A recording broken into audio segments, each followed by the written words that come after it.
There are so many consequences of workplace bullying. In addition to the physical health and mental health decline, your family is also affected, and you might find yourself unable to find substantial employment afterwards. As we continue to speak up, we are encouraging others to also share their story so that substantive change can take place. Indeed, it is an uphill battle, but members of End Workplace Abuse, like the co-director of the Illinois chapter, say they're committed to the fight. Why is it important for you to speak your truth? Because a lot of times in situations like this, a lot of people don't talk about workplace abuse because it is such a silent problem and systemic issue in our country and really around the world.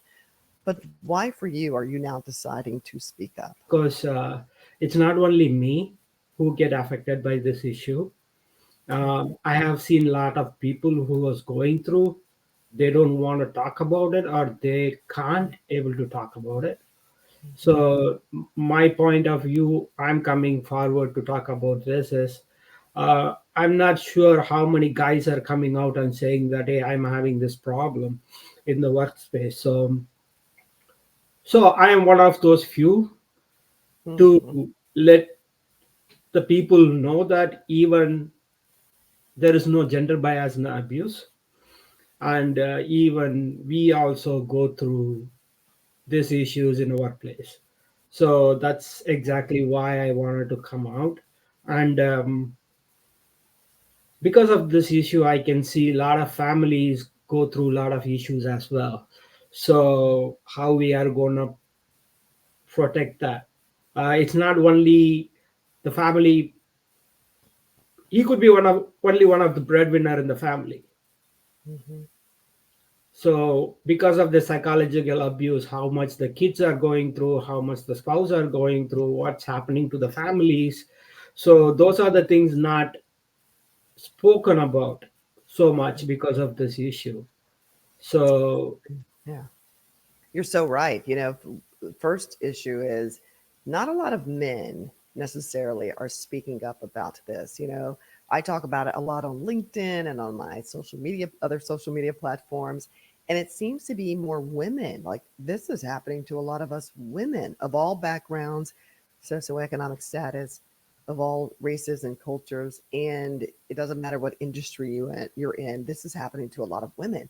But you're absolutely right. I mean, I get a couple of men who will respond or make comments on my pages, but a lot of men are not necessarily speaking openly about this. Why do you think that is?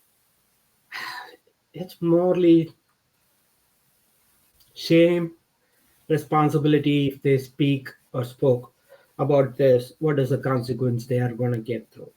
As I said, he might be the only breadwinner for the family. So if he's going to take this, and I believe more of shame than anything, what comes along with this. And usually we kind of isolate ourselves from everything. Yeah, yeah. You're absolutely right. Maybe people will go, well, come on, man. You're a man. You can figure this out. You can work around it. You can navigate it. It's not that bad. Have you ever been told that from other people who are like, oh, come on, Sri, it can't be that bad? Not really. Probably sometimes I'm in grow up in a different culture. I've been said that don't go against the weak. Mm, So hmm. that's what our culture is. Yeah. Don't go and fight with the weak. It's been said that yeah, this happened, just move on. Don't sit and crib about it. What exactly were you doing? What was your job? What's the industry that you were in? I am basically doing oncology research. I'm a scientist. Okay. So I kind of work with phase one studies. I've been doing this for more than 2 decades right now. Hmm. So that is the industry I was working in, and yeah, I basically my background is working with nanoparticles and drug delivery for a cancer treatment. That's what I'm pretty much doing it, and my forte is working with animals, creating animal models, testing the drugs in animal to validate them whether it's good to go for the market or not. or the second stage of phase two, going into the bigger animals. Then after it goes to the patients. So that was the work what I was doing. What do you love so much about that industry? Why did you work in that industry? Why did you choose it? Uh, there is personal reason as well as the other reasons too. My mom is a cancer survivor, and this happened. My dad was devastated. Um, we Yes. were like, no, none of us were in high school when she got that. She had a tumor on the palate of her um, mouth. We are a big family. Five of us plus dad, six. Dad was a little Mhm. devastated when he came to know about that. Probably I might have made a subconscious decision that I'm going to work on that when I grow up. I used to work in the hospitals where the research institutes were, so Mhm. get to see a lot of kids comes for the treatment in the hospital. Well, we thank you for your service. I am a breast cancer survivor. Thank God I'm still in remission. And we need people like you. We do. We do. Thanks to you and other clinical researchers, I'm alive because of clinical drugs that were deemed effective for people like me who had triple negative breast cancer. And because of that, I want to say thank you. I don't know if you were ever involved in that particular brand or trial, but I will just say thank you because you were desperately needed. You're desperately needed. What exactly happened to you in the workplace, and what kind of abuse and actions did you experience? Actually, all this started when I complained about wrongdoing to the HR and compliance department. I thought they are going to take. How naive I am that time. So I say I say the same thing too. I went to HR thinking that, oh, they're going to help fix the problem and they're going to hold people accountable and do something. And none of that happened. yes, None. like I was cautious as well as naive, Mhm, and I started complaining about the things which wasn't happening in the department, and it's not right. It's got sort of discrimination going on and retaliation going on, and after that, it's kind of picked up for 4 years. I wow. kind of I kind of put my foot down and stood there till they remove me out of the job. And I was keep complaining all this 5 years. This is happening. This is not right. I'm getting retaliated for this. Picking up, and they come back every time. They come back and say that, hey, the problem is you, not others. You are not doing it right. And I said, by the way, this incident were escalated to the topmost, and by me, and there was there wasn't a real solution for the problem. So this kind of started bullying, gaslighting, ganging up, gossiping. This was pretty evident that something is coming to an end. Mhm, My career wise in that place, thing they change the manager. mhm, He basically that time was little. I would say the work environment was mhm, toxic to the edge, to the bullying and ganging up against you and all these things happening and nitpicking each and everything, even if it is small, and getting at you on the problems. So those are the things who are like keep happening. I mean, keep informing the HR, hey, this is happening. They come back and say that we don't find anything. Is the problem is you have to change yourself. Yeah, that's when I got fired from the job. but the fact of the matter is, it was wrong. You knew it was wrong, and you went to HR. You even went to the highest level, and they did absolutely nothing. How did that make you feel when you realized that they weren't going to do anything? They weren't going to hold anyone accountable. They weren't going to make changes, and they kept telling you, "It's you." Like after a year or so, you know that nothing is going to come out of good out of it, Right. because it was pretty evident that they are not doing anything. Hmm. And there are the times I've been told by the HR saying that we can't answer that, you ask your boss. And wait a minute, you said that this all inquiry is going to be discreet. Right. So nobody will get. Thought it was in confidence. You thought it Yeah, was in it's confidence. in confidence. Okay, well now you are asking me to go and talk to the my manager to figure Mhm. out these things. So it's not happening there. That's why I came help to you, asking help from you, so that Mhm. things will be resolved. Right. So it's like, yeah, like sometimes you feel powerless and you've been overpowered in some areas when you are doing this, and how much you want to stand up for that against it, so that the guy who is following you after to the chair where you left Yeah. wouldn't having these problems what I went through. The number one thing that I'm hearing from people is the reason why they decided to speak up is not just for themselves, because technically at this point we're gone, or they've retaliated so much against us that you don't necessarily want to even go back there, especially if those same people are there. But you do recognize that if this can happen to you, it can and likely will happen to someone else. And so there's that real important sense of responsibility that we all feel like we're responsible. Like this happened to us. Do you look back at this and say, this happened to me for a specific reason? Because maybe, the universe was like, Sri is going to definitely stand up for other people. Like, I know he's going to use this for good. Yes, actually, as I said, not much people are planning to come forward. Now people are recognizing these issues, I believe. Not much people used to acknowledge, at least it's happened to me. Now people are coming forward and saying that, hey, this happened. So I Yeah. think this is, I am not going to change the world, but I'm trying to making the step so that the world could the working world will change. Probably Yeah. I'm not going to get to see the fruit. Probably the person who comes behind may get the fruit. If he Well, get let's it, hope, it's good. let's hope that we see the fruit. I mean, I'm praying because both of us are part of End Workplace Abuse, and you're there in the Chicagoland area. I'm here in Indiana, and I'm praying that we do see the fruits, because I know you have children as well. I have a 17-year-old, and I think about how he was affected by all of this, and I don't want him to not just be affected by this as a child, but even as a human being who decides to work, who will be working in the future, and that if we don't do something now, this will we are handing this down to our children, and I believe that we have a responsibility to stand up Yes, and like speak that's out the about main reason why I get into this thing. it. Hmm.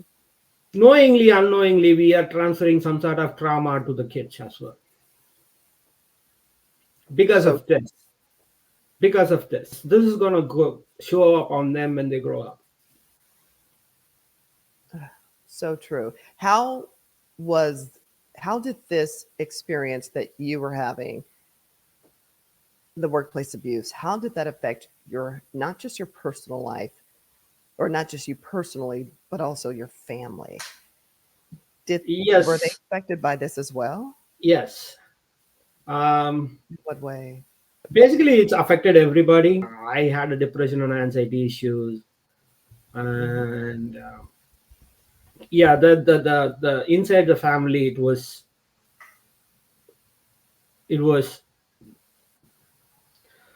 affected so much. That point, till that point, I was like, okay, okay, we will get through this. We will get through this. When this happened, I was really, How has it really affected you? I mean, it affects our mental health as well as our physical health. What, how were you affected by this? it's not shameful to say it. My dad was a policeman, so he kept us in a tight regime, and I used to live in the hostel, so boarding school, you can call it another voice. Back in India, we call it a hostel. so, so there also the regiments are very tight. You have to get up at 6 o'clock, 5 o'clock in the morning, take bath, So it's get into a habit. After so long, you will doing it every day morning. You do it automatically. And I got affected, say to 2023. It started showing up so much. I was Mhm. going through the depression, I was going through the anxiety before, but it started showing up very badly because I even take bath for 3 weeks continuously, which is so unlikely of Mhm. me. So the first thing what I do every day, I get up, I go to the restroom first, I just take bath, brush my teeth, and come back. Mhm. I Wow. wouldn't going out of the house. I wasn't seeing my friends. I wasn't doing anything. Mhm. It was like, Mhm. I don't know, like even you know that some proceeding is not designed to help you. Mhm. You know what I mean? Yeah. Yeah. It's trying to help the other people on the other side of the thing. Yeah. Yeah. So it's just trying to prolong the procedure so that you give up on someday. That's how it's been designed. What I think. Mhm. That's exactly how it's designed. Anytime you go up against a company, the powers that be, they have the power. And so they figure if they can not just retaliate against you, but tell you that, you're the one who's incompetent, you're the one who is Yes. causing and creating all of these issues. It's not us, it's you. It messes with your mind. You begin to think, maybe at some point you're like, maybe it is me. But then when you finally begin to realize that it's not you and you have the personal effrontery, if you will, to say, no, I'm going to call this out for what it is. Even then, you still feel a little bit, and you can tell me if this happened to you still feel responsible in some kind of weird way, but that's because our minds have been bullied and have been scrambled. And sometimes it's hard to figure out, like, what is true and what isn't true, even though you know the truth. You're just kind of all over the place because there's such this part of us that doesn't believe that people will treat you like this, because that's not who we are. And so it becomes this kind of cat and mouse game in your own head, trying to make it make sense, and it never will make sense because it was never supposed to happen, because it's wrong. And I think the reason why most of us don't believe that it is what it is because we're not like that. We wouldn't treat other people like that. So we are naive. We think this is maybe in our head, and then when we realize that, nope, nope, we this is what it is, we're going to call it out. It's so sad. It's sad because all we did was ask for help. All we wanted was accountability because we love our jobs. And it feels as if we're being punished for just speaking up for right. And that's been always the difficult part for me. What about for you? Yeah, actually, like I was in that phase when I said that, like I went through a very bad lean patch on my life. Mm-hmm. So those days I was a little down Mm-hmm. because of the unemployment and not finding the job for so long, and you pretty much know that you are jobless because of something, Mm-hmm. Yeah. and it's because of you kept jobless for a reason, Mm-hmm. and Were you blacklisted, do you think, in the industry? You think? pretty much, I guess, pretty Mm-hmm. much, I guess. You know that there was something that was holding you back from being able to find employment again. Yes, yes. How I long did said, it take you? was that? How long did it take you? Are you still unemployed, or did you Yes, find I'm something still else? unemployed. It's been like close to 2 years. I've been unemployed for 2 years, and there are certain things, and that's what I'm trying to tell you. Like having so much of experience, not getting an interview, Yeah.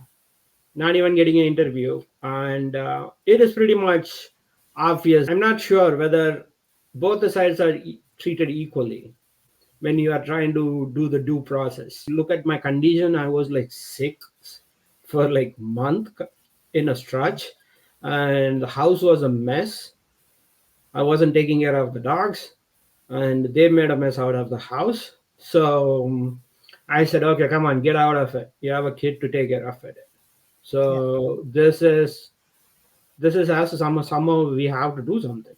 It's like sitting like this is not gonna change anything, or nothing is going to come to your hand. Hmm. Nobody is going to come and give it to your hand. Yeah. So I think you're right. It's that notion that because I was like you, I mean, the depression is real. It is. It is. Even sometimes for many people that I've spoken with, the suicide ideation, they're like, well, what do I have to live for? Because no one's listening. I can't get a job. I don't have a livelihood. And they're like, well, let me just take it all. I'll just get rid of the problem by getting rid of myself, if you will. And those are very, very real conversations that people have with themselves because they are at their wits' end. How have you been able to use end workplace abuse to give you the strength to push forward? Has that been helpful meeting people, not only just in the Illinois area, but all around the nation that you're not alone. We're all in this together. We're all experiencing this horrible behavior. Has that helped you in any form or fashion to kind of lift you out of that depressive state? actually, you pulled the words from your mouth right now. And that's exactly where how I get out of the pace where I was after meeting Deb and Vicky, Mhm. and given the testimony where I supposed to give. Yeah. And after I started talking to people attending these meetings, like said, man, this is big and this is real. It's Yeah. not in it's not a one thing happened to you. And it's made me very surprised Hmm. Me too. I how had no idea. how people get away with this after spoiling someone's life. Especially if you see it, if it is 30-year-old, 25 years old, 35 years old, Hmm. good chance of coming out. Right. If you're more than 40, 45, who you are in the protected class, Hmm. what's going to do to the those person if he is going to have a depression, anxiety issues, and finding a new job. Yeah. So Hard. It's hard. I mean, I will be 55 this year, and I've been out of my job, Sri, for the last 4.5 years. I walked out, well, 4 years, June 5th of 2020, and I had a couple of little freelance opportunities here and there, but nothing full time. Nothing full time. I have not worked necessarily full time doing what I used to do, doing what I love to do, and it's still heartbreaking. There are days when I feel really really good, and I'm like, yeah, we're changing the system. And honestly, there are days also when I kind of wonder how long is it going to take because I can think there's a part of me that wants to see action like right now. I want to see laws changed right now. And yet, when I think about what's going on in our country right now politically, I just wonder, will it ever happen? Will it ever happen? Or are we just spinning our wheels and we're not really going anywhere? Yes, we're making strides, but will it really net life changes, legal changes? Will it change society for the better? I wonder sometimes. so you are not finding job because of your thing, or you are not finding job at all? Oh no, I'm not finding a job. I mean, I truly believe that the reason why I'm not working is because I've been blackballed in my industry. I mean, I have it on good authority that comments have been made to people in the business who are also in positions of power to hire, and that's why I'm not. I mean, I've been outspoken. I've been talking and sharing the truth, and I will continue to do so. And yet, I realize that when you stand up to power, power has the ability to try to keep you silent by ruining your life, your livelihood. But this means so much to me. And I believe that people like you and other people who I've met through EWA, that we're on to something, that we are making some progress. I believe the Boeing chief who was speaking in front of Congress a couple of weeks ago, who admitted that they retaliate against people who stand up for truth, even though they have an organization or even though they have a process within the organization to speak up that's actually called speak up. But when people do, they're held, they're retaliated against. And so for the Boeing president to say, yes, we retaliate against whistleblowers, I just thought Wow, somebody who finally admits that what we're saying takes place, what we're saying happens when we do speak up, that they're being truthful finally. So, will this hopefully be a moment that we can make some change? How is it looking for you right now in Illinois? Have legislators been receptive to EWA, and where are they standing Yes, right they are to WA, but we are kind of keeping it quiet now? because Hmm. the election time and they were busy, Right. they all are busy, Mhm. and they will be working on some other things. So like we are kind of holding that so far, and later on we will later on we will be doing everything. uh, Later on we will be doing everything, and so that's what we were doing, and the response wise is good. uh, Great. Yeah, the volunteers also really good. What I have, me and Dan as a co-director for the bill here in Illinois, and we have a I have amazing team. We have amazing team. So I apologize for I. We have amazing team here, and we have a Lara, we have Christina. You have a great team, and you guys are making some strides. It sounds like that's amazing. That's amazing. Congratulations. Yeah, thank In you. closing, what do you do now? How are you thriving? How are you maintaining your sense of physical and mental I healing? do meditation. I do yoga, and I take things one thing at a time. Yeah, So if you say you have 10 things to do, don't worry about it. Even though if you are going to think about that in mental state, you are going to mess it up. yeah, yeah. So even if it gets slow down, Hmm. get it done slower Yeah, and give the priority what you are doing it. What is your priority on that day? That's what it is. And the list is there. Things will be get it done when I am able to get it done. such So great advice. so that's exactly what I'm doing. The most of the time I'm trying avoiding what's going to come up, Hmm. not to speculate on anything. So be on ground